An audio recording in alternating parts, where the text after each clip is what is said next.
We heard earlier from Michigan Attorney General Bill Schuette, who is backing Jeb Bush. But the fact is, a whole lot of conservatives have genuine concerns about Governor Bush and how he once said he views illegal immigration as an act of love. In part 3 of our exclusive interview, I asked the former Florida governor if he stands by that statement.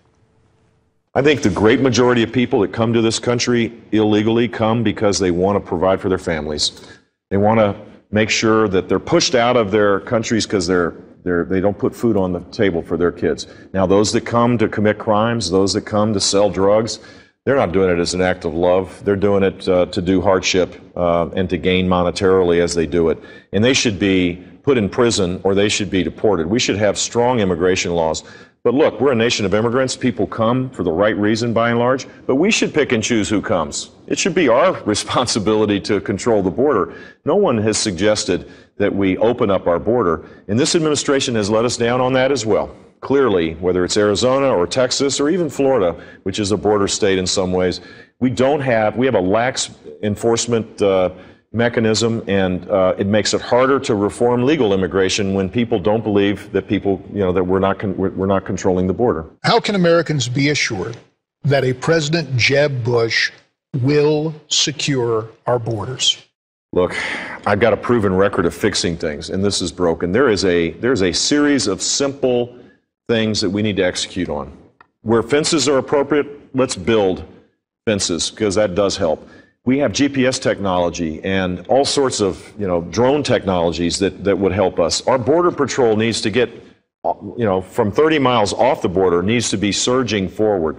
I think there needs to be a lot more cooperation with local law enforcement and federal law enforcement agencies. We didn't need to deputize local law enforcement to be the eyes and ears of Border Patrol agents. There's lots of work that we can do. 40% of the people that come illegally come with a legal visa and just stay. I mean, other countries sort this out. They have biometric technologies for exit and entrance. They know where people are. They round them up and they send them home.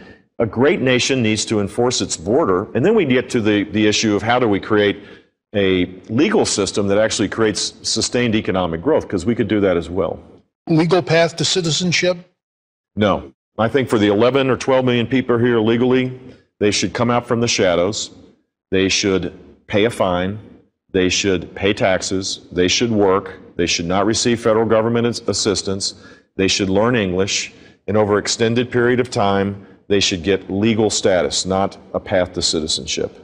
Second Amendment. This president is now talking about executive orders, basically requiring background checks, setting up, claiming that people are, in essence, gun dealers. A, does he have the authority to issue that executive order? And B, if he does so, how should Congress or Republicans react? A, he doesn't, and B, the Republicans need to act. They need to send a clear signal that the Second Amendment protects people. Federal law, it requires a passage of the law by Congress. The tragedy of this administration needs to be rectified. The next president, and I hope it's me, needs to respect the Constitution again, plain and simple. And repealing, whether it's the DACA or the DAPA laws, irrespective of whether you think it's right for the DREAM Act kids to stay in the country or not, that has to be done through the Congress. It can't just be done by government decree. That's not how it works. And the president has no authority to change gun laws. That requires a change in Congress. My personal belief is this is best. The federal government ought to be protecting the Second Amendment rights of law-abiding citizens. And the states are the place where this should be sorted out. In Florida, we have 1.2 million concealed weapon permit holders, more than double the next state, I think, which is Pennsylvania. And we've had reductions in violent crime each and every year for the last generation of time. We're a more peaceful place because law-abiding citizens have the ability to protect themselves in their homes. To education, make the conservative case for Common Core. Common Core, if it's state-driven, is fine. High standards is what Common Core is for most states. There are some states that had high standards before, most didn't. Raising standards is important. JD, what I don't want is the federal government to be involved directly or indirectly in the creation of curriculum, content, or standards. The Florida model is a good one. School choice. Arizona model is pretty darn good too. private school choice, expanding charter schools, digital learning, real accountability. In Florida, we grade schools A, B, C, D, and F, 100% based on student learning. A focus on early childhood literacy, ending social promotion in third grade, popping the unions when they needed to get popped so that the economic interests of the adults was secondary to rising student achievement. And the results are there for people to see. The greatest learning gains of any state in the country in the last 20 years is in Florida. Are you having fun running for president? Yeah, I am. I'm having a blast.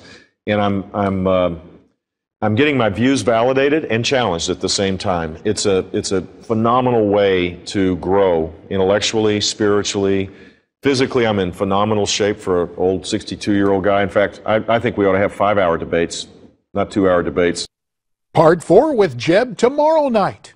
We'll be right back.